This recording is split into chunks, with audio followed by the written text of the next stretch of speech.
Good morning বন্ধুরা, আমার একটা নতুন ভিডিওতে তোমাদের সবাইকে আবার অনেক অনেক স্বাগত আর ভালোবাসা। আমি উঠে পড়ে এই যে সূর্য প্রণাম করে ব্রাশ করে চা বানাতে চলে এসেছি।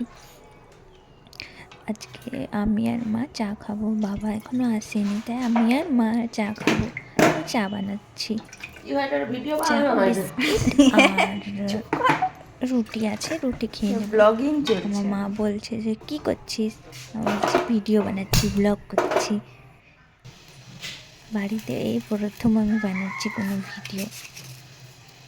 এই যে চায়ে চিনি দিয়ে দিলাম, চা দিয়ে দিলাম, চাটা ফুটে গেলে এবার আমরা দুজনে খেয়ে নেব।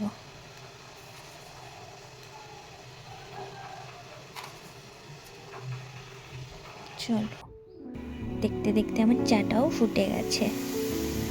আর একটু ফুটুক, তারপরে চাগুলো কাপে কাপে ছেঁকে নেব। সকালবেলা একটু চা না খেলে ভালো লাগে না। চা খাওয়ার পরে সব কাজ বাজ শুরু করি। আমি আর মা দুজনে রোজ একসাথেই চা খাই। চাটা খাওয়ার পর একটু টিভি দেখে বসে বসে দুজনে, তারপরে আমি রান্না শুরু করি। এই যে হয়ে গেছে আমার চা। এবার এই যে চা খেয়ে ড্রেস চেঞ্জ করে চলে এসেছি রান্নাঘরে। আজকে আমি মাছ ভাজা বানাবো, বেগুন ভাজা আর আলু ভাজা বানাবো। মাছগুলো কাটাই আছে, কিন্তু কিছু 2-3টে মাছ কাটা ছিল না, তাই সেগুলো আমি চামচ করে ছাড়িয়ে নিচ্ছি। এখানে বেসিনেই ধুয়ে নেব ওগুলোকে, আর বাইরে নিয়ে যাব না। এমনিতে আমরা মাছ বাইরেই ধুই, কিন্তু এই মাছগুলো আমরা বাড়িতে এখন বাবা এনেছিল, তাই ভালো করে পরিষ্কার করে নিলাম। এই যে আলু কেটে নিয়েছি, বেগুন কেটে নিয়েছি, নুন হলুদ মাখিয়ে দিয়েছি। গ্যাসটা অন করে দিলাম। এবার কড়াইতে তেল দিয়ে দিচ্ছি পরিমাণ মতো।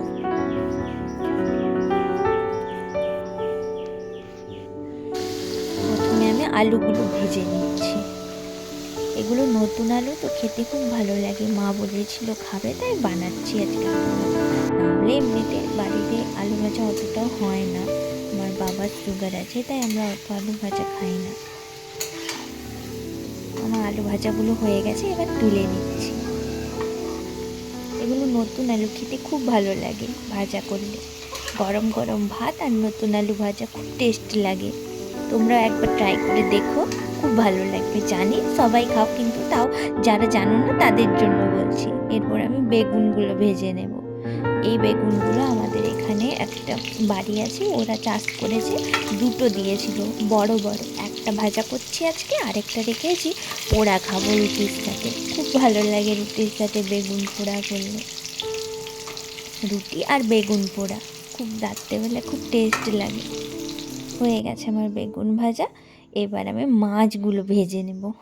এগুলো আমাদের পুকুরের মাছ, পুকুর থেকে বাবা ধরেছিল সেই মাছগুলো। এগুলো ভেজে নিচ্ছি। মাছ ভাজা হয়ে গেছে, এবার আমি বাসনগুলো মেজে নিই।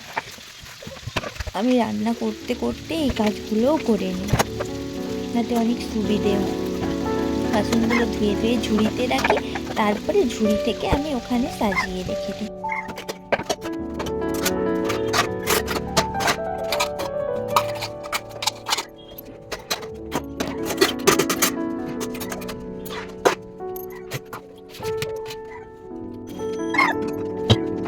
সবাই ভালো থাকবে।